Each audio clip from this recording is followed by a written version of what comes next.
तो हेलो दोस्तों, केदारनाथ धाम के लुप्त होने की भविष्यवाणी सच हो जाएगी या फिर 400 साल बाद मंदिर फिर से बर्फ में दब जाएगा। भगवान शिव का यह पवित्र धाम जो 400 सालों से बर्फ में दबा रहा है, जिसके निशान आज भी मंदिर में देखने को मिलते हैं। लेकिन बर्फ में दबे रहने के बाद भी आज यह मंदिर सभी के सामने बिल्कुल सुरक्षित खड़ा है। वक्त के साथ केदारनाथ मंदिर में कई आपदाएं आई, लेकिन इस मंदिर का बाल तक बाका नहीं हुआ। लेकिन सबसे बड़ा सवाल यह है कि क्या 400 साल के बाद केदार मंदिर फिर से बर्फ के नीचे दब जाएगा?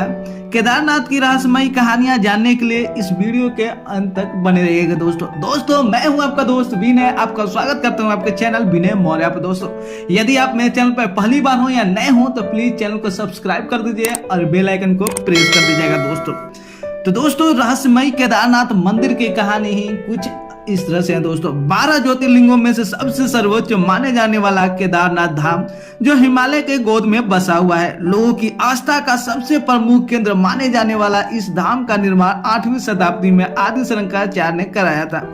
कई हजार फुट की ऊंचाई वाले 3 पहाड़ों के बीच बसे हुए केदारनाथ धाम के 5 नदियों जैसे मंदाकिनी, क्षीरगंगा, स्वर्ण गौरी, मधुगंगा और सरस्वती का महासंगम भी देखने को मिलता है। इनमें से तो कुछ नदियां को काल्पनिक भी माना जाता है, परंतु यहाँ सबसे आगे मंदाकिनी नदी है जो कि सर्दी के मौसम में उफान पर रहती है।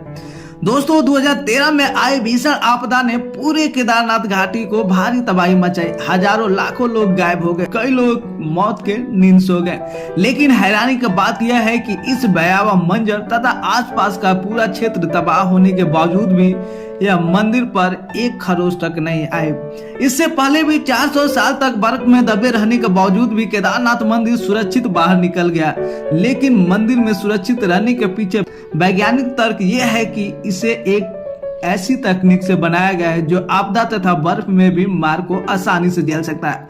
दरअसल 6 फुट ऊंचे चबूतरे में बने इस केदारनाथ मंदिर का निर्माण कांटवा पत्थर के विशाल खंड शिला खंडों को आपस में जोड़कर बनाया गया है, यानी कि मंदिर की बनावट इंटरनल लॉकिंग तकनीक के प्रयोग से किया गया है। इसीलिए आज यह मंदिर सुरक्षित है। दोस्तों माना जाता है कि पौराणिक काल में केदारनाथ टेम्पल के पीछे पांडवों द्वारा बनाए गए एक मंदिर भी था, लेकिन यहाँ पर होने वाले मौसम के बदलाव तथा कई कारणों से यह मंदिर गायब हो गया। परंतु केदारनाथ मंदिर आज भी बिल्कुल सही सलामत है। लेकिन भविष्य में केदारनाथ मंदिर के लुप्त होने की भविष्यवाणी की गई है।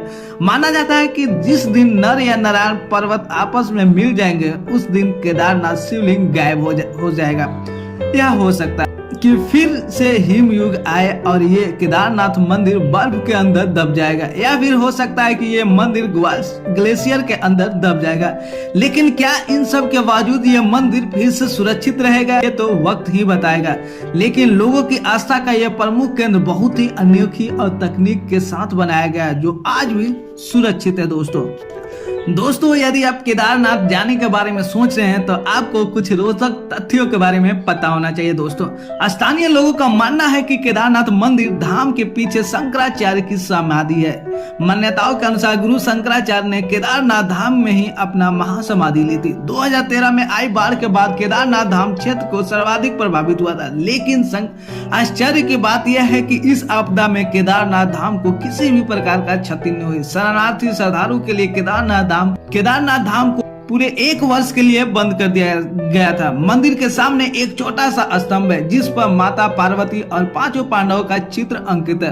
प्राचीन मान्यताओं के अनुसार ऐसा माना जाता है अभिमन्यु के पौत्र जन्मे जो कि परीक्षित के पुत्र थे, उन्हें केदारनाथ मंदिर का जीर्णोद्धार अर्थात पुनर्निर्माण करवाया था। दोस्तों 400 साल के बाद भीतर दबा था जो केदारनाथ मंदिर। वादिया इंस्टीट्यूट ऑफ हिमालय जियोलॉजिकल के अनुसार ऐसा माना जाता है कि केदारनाथ मंदिर में न केवल 2013 की बाढ़ का आपदा गया था, बल्कि यह भी कहा जाता है कि 400 वर्षों तक बर्फ में दबा हुआ था। रिपोर्ट के अनुसार जब 13वीं शताब्दी से लेकर 14वीं शताब्दी के बीच हिम युग की शुरुआत हुई थी, उस समय पूरा केदारनाथ बर्फ में भीतर दब गया था। दोस्तों दरअसल इस बात का पुष्टि इस प्रकार से हुई कि इस मंदिर के दीवार पठार पर पीली रेखाएं अंकित है जो कि लगातार ग्लेशियर के पिघलने से अंकित हुई है। इसी आधार पर रिपोर्ट को कहा जाता है कि केदारनाथ मंदिर में हिमयुग के दौरान 400 वर्ष तक बर्फ के नीचे दबा रहा। दोस्तों बहुत से दोस्तों का क्वेश्चन रहता है, सवाल रहता है कि केदारनाथ यात्रा कैसे करें। केदारनाथ धाम यात्राओं में 4 मंदिरों की यात्रा कराई जाती है जिसमें विशेष रूप से केदारनाथ मंदिर भी शामिल रहता है। केदारनाथ मंदिर के अलावा अन्य 3 मंदिर बद्रीनाथ, गंगोत्री और यमुनोत्री